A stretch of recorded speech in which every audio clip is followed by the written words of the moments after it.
Bonjour, toujours dans le cadre du traitement élémentaire des données. Je vous rappelle que la dernière séance, on a bien développé les analyses univariées, à savoir les traits à plat. Maintenant, on va essayer de voir comment, c'est-à-dire mener une analyse bivariée, ou ce qu'on appelle les traits croisés. Bien. Donc il faut bien donc dans un premier temps, nous allons passer par une brève présentation des traits croisés en prenant en considération la nature c'est-à-dire des variables nominales, ordinales, quantitatives. Et par la suite, on va détailler c'est-à-dire le traitement de chaque type de variable à part. Bien, donc voilà, toujours si on reprend le schéma, euh, c'est-à-dire le schéma global de l'analyse, c'est-à-dire bivariée, comme vous le voyez. Vous avez donc un trait croisé, donc nous allons passer par une présentation, après nous allons passer à l'analyse. Dans l'analyse, il faut bien faire la différence entre le traitement des variables quantitatives, ou bien nominales, ou bien ordinales. Dans le cas du traitement des variables quantitatives, il faut bien faire la différence entre le cas où vous avez une variable et deux populations indépendantes, ou bien vous avez une variable et deux populations appariées, ou bien vous avez deux variables de la même population. Et relativement au traitement des variables nominales, vous avez l'analyse des tableaux de contingence, ou bien le test de comparaison des fréquences. Et relativement au traitement des variables ordinales, on va traiter les relations entre deux variables ordinales et les relations entre une variable ordinale et une variable nominale. Bien. Donc ça, c'est le schéma général des traits croisés, donc ce qu'on va essayer de développer tout au long de cette partie. Voilà, donc pour le traitement, c'est-à-dire élémentaire basé sur deux variables, il faut bien faire attention sur le fait le croisement des variables. Parfois, nous cherchons à croiser entre soit une variable quantitative, nominale, comme vous le voyez, ordinale, ou bien quantitative nominale, ou bien ordinale nominale.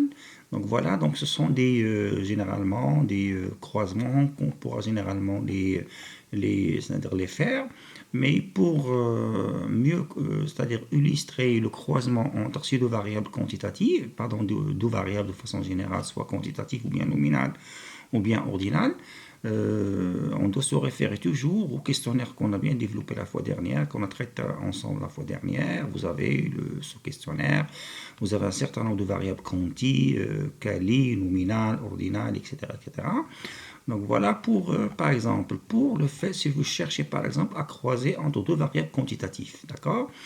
Dans ce questionnaire, le questionnaire qu'on a traité, on peut étudier c'est-à-dire des relations entre le nombre de vols effectués, la question 1, et la taille de l'entreprise. Donc si je reprends par exemple la question 1, donc la question 1, vous avez combien de fois, approximativement depuis un an, avez eu l'occasion de prendre des vols intérieurs. Donc vous allez nous donner un chiffre. Voilà que si jamais je vais essayer de croiser cette question, bien cette variable par rapport à la taille de l'entreprise, grande ou bien petite, ou bien moyenne, etc. Donc je vais ici, vous avez comme si je fais le croisement entre deux variables quantitatives. Donc il y aura une moyenne pour les grandes entreprises et une moyenne pour les petites entreprises, comme je l'ai bien expliqué la dernière fois dans le cours, les notes. Si on prend les notes par fille ou bien par garçon, donc vous avez variable quanti. Donc voilà, relativement au croisement des variables quantitative. Donc voilà, ce que je cherche, l'appartenance à une grande entreprise entraîne-t-elle par exemple un plus grand nombre de vols? Voilà, ça c'est une question que je cherche. Les éléments de réponse, ça sera le croisement entre ces deux variables, d'accord? Ou bien, je vais traiter le cas des variables, le croisement des variables nominales. Donc c'est le croisement, généralement, on va essayer de le traiter dans le cadre du tableau de contingence. Par exemple, je peux par exemple croiser la question 5 et la question 6 de mon questionnaire. Donc voilà, donc Ici, donc, la question 5 et 6, donc je vais reprendre la question 5 et 6, voilà, la question 5, vous avez ici le motif du voyage, voilà, ce que vous voyagez pour affaires ou bien pour loisir.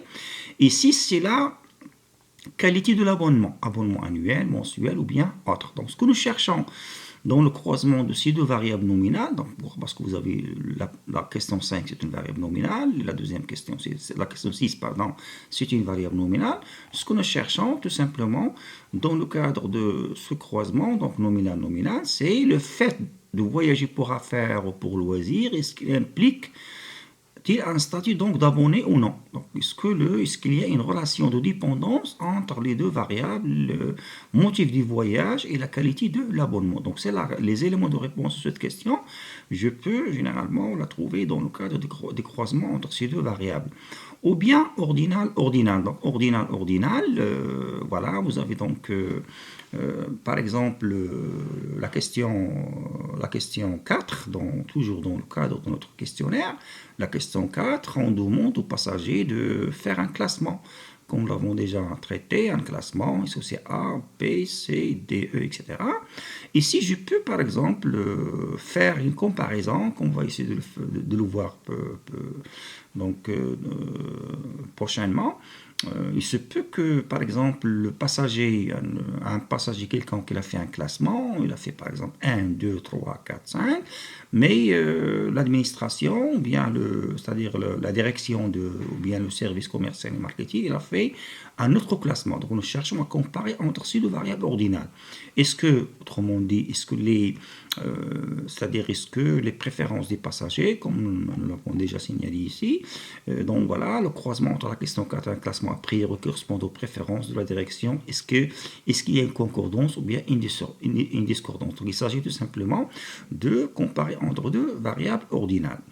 Il y a parfois, nous cherchons à comparer entre une variable quantitative et une variable nominale. Le croisement, pardon, on cherche à croiser entre une variable quantitative et une variable nominale. Par exemple, la question 1 et la question 9. Donc, je vous rappelle que la question 1, c'est le nombre de vols. D'accord?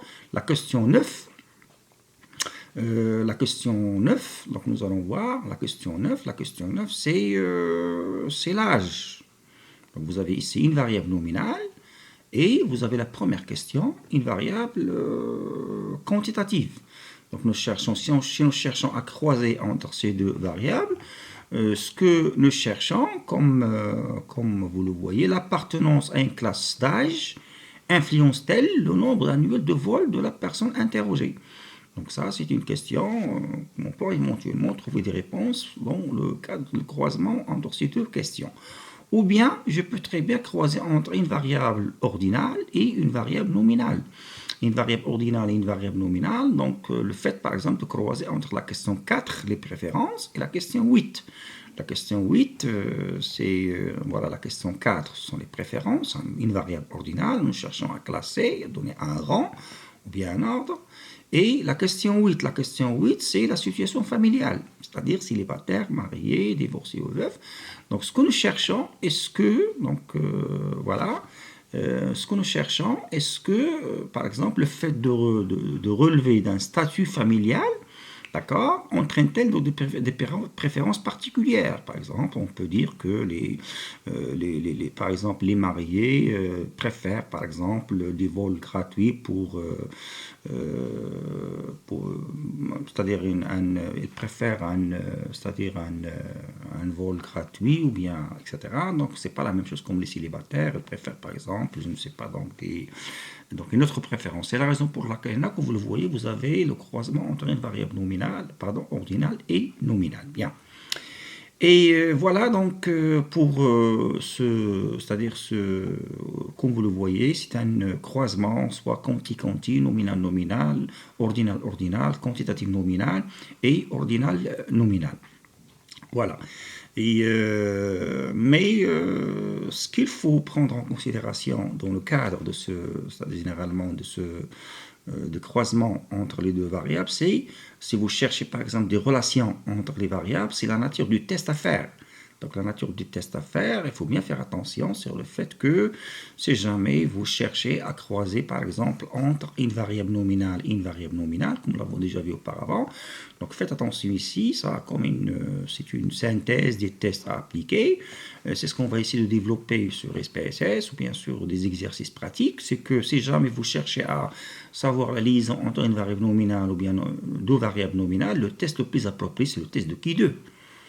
Ou bien je peux très bien utiliser le test de Kolmogorov-Smirnov, d'accord? Ou bien je peux passer par le test de comparaison des fréquences. Ça, c'est les tests les plus couramment utilisés, les plus appropriés pour croiser entre une variable nominale. Si jamais vous cherchez à croiser entre une variable nominale et ordinale, donc je vais faire passer par le test de Kruxal-Wallis, ou bien le test de Wilcoxon, ou bien le rond des signes, ou bien je peux tester le test de Wilcoxon et la somme des rangs, d'accord? Ce sont les tests les plus appropriés pour le croisement des variables nominales et ordinales. Mais si jamais vous cherchez à croiser entre une variable nominale et une variable quantitative, nous allons voir, on va essayer de passer par le test de F de Fischer, le test d'ANOVA, ce qu'on appelle le test, ou bien la méthode d'analyse de la variance, parce que vous avez une variable nominale et une variable quantitative. On va consacrer un chapitre exclusivement sur ça. Et vous avez ou bien je peux passer par le test de comparaison des moyennes, comme nous l'avons déjà vu dans le cadre de notre cours échantillonnage et estimation. Bien. Maintenant, si vous cherchez à croiser entre deux variables ordinales, comme nous l'avons expliqué auparavant, donc le test le plus approprié, c'est le test de corrélation des rangs de Superman, d'accord? Ou bien, je vais passer par le test de Kendall. Ce sont deux tests qui vont vous donner le même résultat si je cherche une éventuelle relation, ou bien corrélation entre les deux variables. Bien. Enfin, si jamais vous cherchez à croiser entre deux variables quantitatives. Voilà, donc vous savez très bien pour les deux variables quantitatives, c'est-à-dire le coefficient le plus approprié ou bien le test le plus approprié, ou bien l'instrument le plus approprié, c'est le coefficient de corrélation linéaire de personnes, comme vous l'avez déjà vu, je pense, dans votre cours de première année de statistique descriptive. Ou bien, je peux passer par le test de comparaison des moyens, comme nous l'avons déjà vu dans le cadre de notre cours échantillonnage et estimation. Donc, il faut bien faire attention, si jamais vous cherchez à croiser entre les variables, et vous testez, si vous cherchez à tester, c'est-à-dire le degré de dépendance ou bien d'indépendance ou bien de corrélation entre les variables, ce sont les tests les plus couramment utilisés par les statisticiens. C'est ce qu'on va essayer de voir ou bien d'appliquer généralement soit à travers des exercices manuels ou bien on peut les généraliser sur le logiciel SPSS. Donc voilà, je vous remercie et on va, dans la prochaine séance, on va essayer de commencer par le traitement des variables quantitatives. Donc nous allons voir, généralement, on va essayer d'appliquer ces tests, d'accord? Donc voilà, donc je vous donne rendez-vous dans une vidéo, dans une prochaine séance, afin de traiter le traitement. Je pense qu'on va commencer par des traitements des variables quantitatives.